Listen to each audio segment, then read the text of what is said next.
Hello everyone, this is Southern Belle Whisper.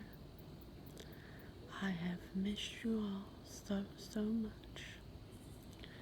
Now, this video is going to be a little bit different. I read a book about this case years ago and it shocked me to my core. Sorry, my hand is shaking. I'm trying to, okay. It shocked me. It broke my heart. I had never heard of anything like it in my life. So I wanted to share it with you guys. If you've heard about, I'm sure you've heard about this case. It was very well known. It was on the news a lot. There was a book written about it. So this isn't necessarily a true crime case. I mean, technically it is a true crime because what happened killed 5 people. So I guess you could consider it a true crime. But what happened was accidental. It was not on purpose. So this is the case that involves Laura J. Van Ryn and Whitney Sierick. And I'm going to give you a little bit of background information on the victims. Laura J. Van Ryn was born February 13th, 1984 in Kent County, Michigan. Her parents were Donald Kurt and Suzanne K. Van Ryn. Laura had 3 siblings, sister Lisa and brothers Kenny and Mark.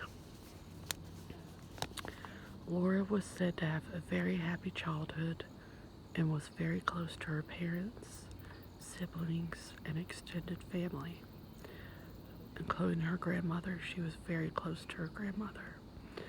Laura was very ambitious and excelled in school, including sports. Laura played forward on a soccer team, played volleyball, ran track, and liked to play basketball. She was also very musically inclined, and loved to sing and play guitar. Laura was also very religious. She graduated from Thornapple Kellogg High School in Middleville, Michigan in 2002 and was accepted into Taylor University with a minor in public relations. And Taylor University is a small and evangelical, sorry if I butchered that, I probably did, Christian school in Indiana.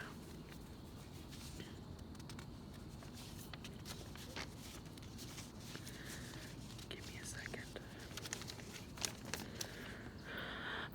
Laura also had a loving boyfriend, Aaron, who she had been dating for 3 years. Everyone, including friends and family, knew they would soon be engaged and get married. Now I'm going to go to Whitney. Whitney Sierick was born in 1988 in Gaylord, Michigan. Her parents were Newell and Colleen Sierick. She also had an older sister, Carly. Whitney was said to be an amazing girl. Her mom says she was a lot of fun to be with. She said she made people feel special.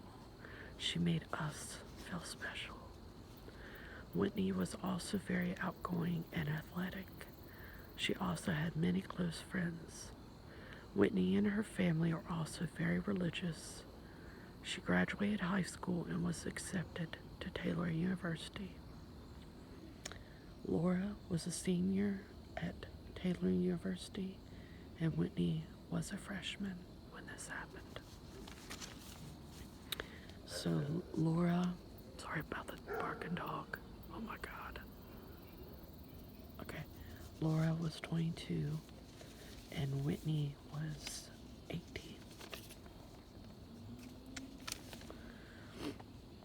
Laura and Whitney didn't know each other personally, but on April 26th, 2006, they and 7 other people were in a school van, to head to Fort Wayne to set up a banquet. Now, the events that unfolded next will change their lives forever.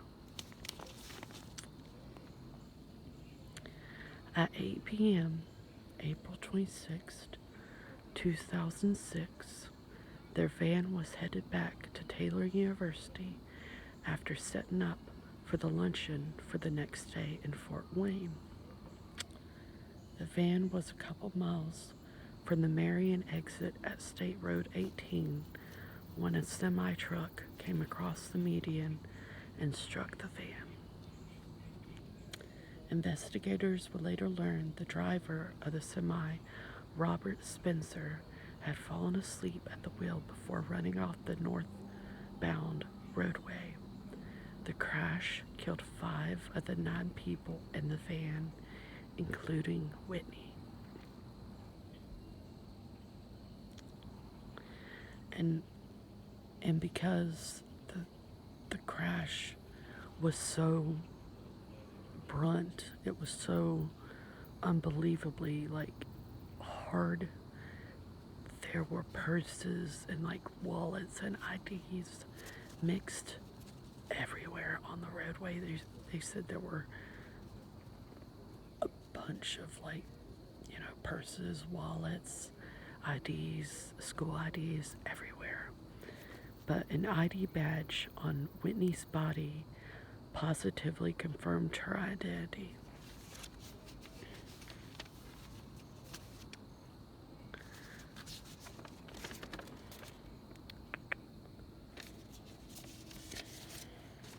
Okay. Newell and Colleen Sarek were completely heartbroken and saddened when they got the call that Whitney had perished, unfortunately.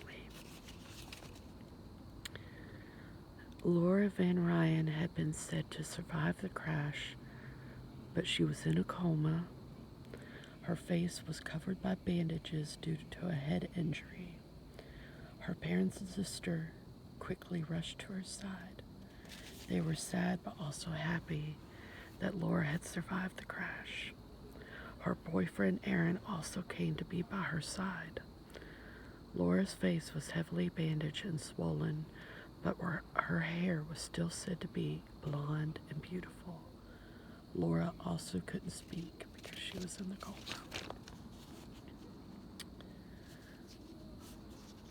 And Whitney and Laura both had blonde hair and blue eyes. Laura was eventually moved to Grand Rapids, Michigan Rehab Center for extensive physical and speech therapy.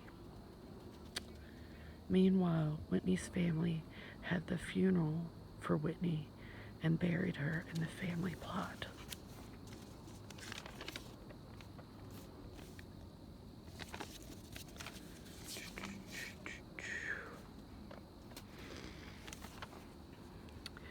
Five weeks later, something comes to light that leaves one family heartbroken and another one grateful. When the nurses when Laura came out of her coma and the nurses removed her bandages, her swelling started to recede, and Laura's family noticed features that weren't Laura. One day, when Laura yawned, her sister noticed that her teeth were crooked, which she thought might have been from the impact of the crash. When Laura got to the point where she could write, her therapist asked her to write her name, and she wrote Whitney. Her family was afraid that she has suffered memory loss. In the next few days, Laura got to the point where she could also speak. When asked her name, Laura says again, Whitney. Horrified, her mom says, "No, you're Laura, remember?" At which point, Laura looks at her and says, "No, I'm Whitney. Do you know where my mom is?"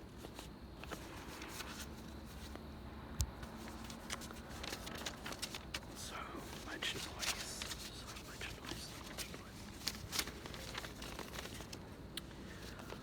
Horrified and saddened, Laura's family realized that the woman they had been taking care of for 5 weeks was not their daughter, but was in fact Whitney Sarek. It hurt that much more to realize that not only was Laura gone, but the wrong family had her funeral and buried her. Using dental records to confirm their suspicions, hospital officials on a Wednesday morning broke the news to Whitney's mother, Colleen, and the Van Ryans in a conference room at Spectrum Health. And they said 19-year-old Whitney had just turned 19. 19-year-old Whitney Sarek had survived the April 26 van accident that killed 4 Taylor University students and a college employee. 22-year-old Laura Van Ryan had died at the scene.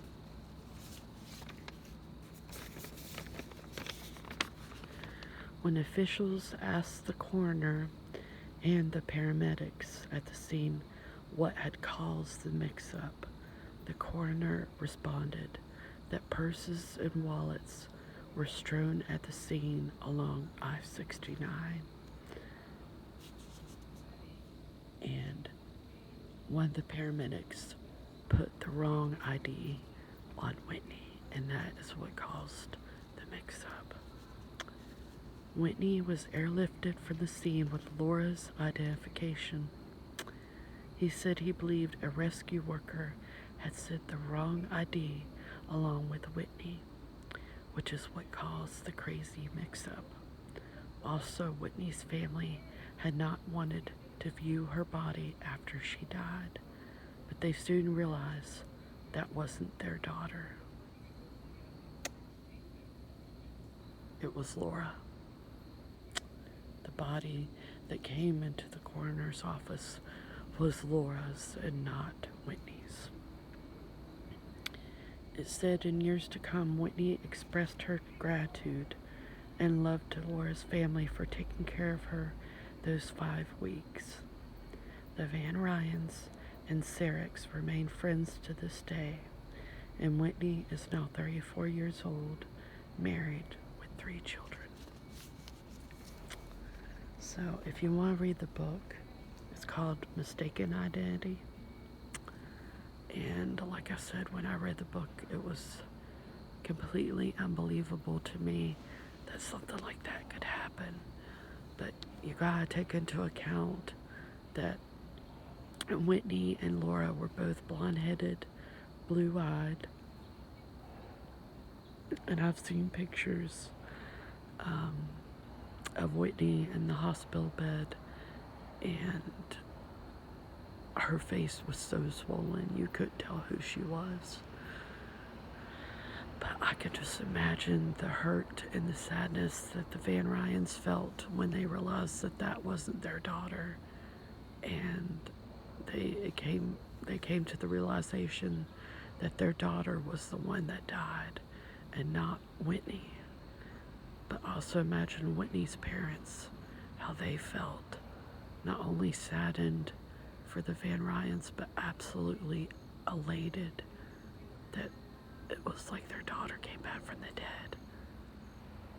Totally crazy. And I just wanted to share that with you guys.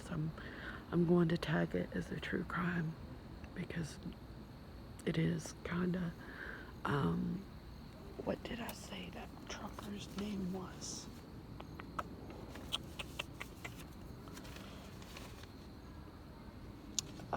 Robert Spencer was convicted of manslaughter and served 2 years out of 6 years.